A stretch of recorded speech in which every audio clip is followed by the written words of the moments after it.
Today we start a new chapter, animal tissue.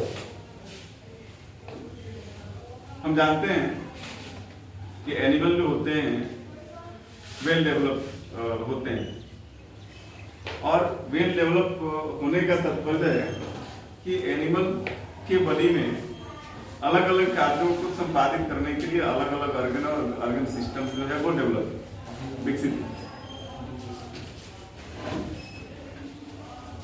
और ये organ और ऑर्गन सिस्टम बने किससे? तो ये अलग अलग संरचना, कार्य और उत्पत्ति के आधार पर एक समान कोशिकाओं के समूह के द्वारा मिलकर बने होते हैं, जिसको हम लोग उत्तक के नाम से जानते हैं, टिश्यू कहते हैं। अर्थात हम कह सकते हैं कि एक समान उत्पत्ति, संरचना और कार्य वाले कोशिकाओं के समूह को हम लोग उत्तक के नाम से जानते हैं। अब जहां तक एनिमल टिश्यू की बात है, तो एनिमल टिश्यू जो है को हम देखते हैं तो हम इसको कई भागों में डिवाइड करते हैं। इसमें पहला जो होता है एपिथेलियल टिश्यू होता है, जिसको हम लोग कलाव तक करते हैं। दूसरा होता है कनेक्टिव टिश्यू, तीसरा होता है मस्कुलर टिश्यू, और चौथा होता है नर्वस टिश्यू।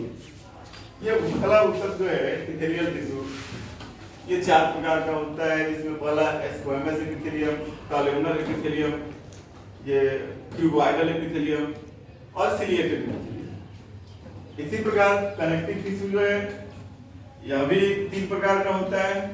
इसमें कनेक्टिव टिश्यू प्रॉपर, पहला जो होता है कनेक्टिव टिश्यू प्रॉपर, दूसरा जो होता है स्केलेटल टिश्यू है, और तीसरा जो होता है फ्लूइड टिश्यू। ठीक है, ये स्केलेटल टिश्यू 2 प्रकार का होता है। एक होता है कार्टिलेजिनस टिश्यू, उपास्थि जिसको हम लोग कहते हैं, और दूसरा जो इसका भाग है वो है बोन, अस्थि।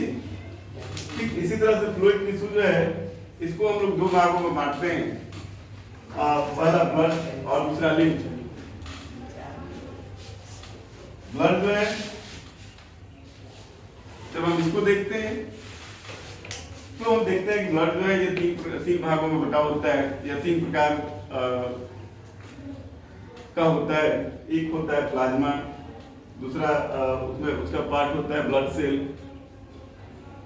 जिसमें आरबीसी और डब्ल्यूबीसी होते हैं, और तीसरा होता है प्लेटलेट्स। ठीक है, तो ये एक तरह से हम कहें तो टिश्यू जो है एनिमल टिश्यू जो है उसका पार्ट्स हो गया, या टाइप्स ऑफ एनिमल टिश्यू हो गया।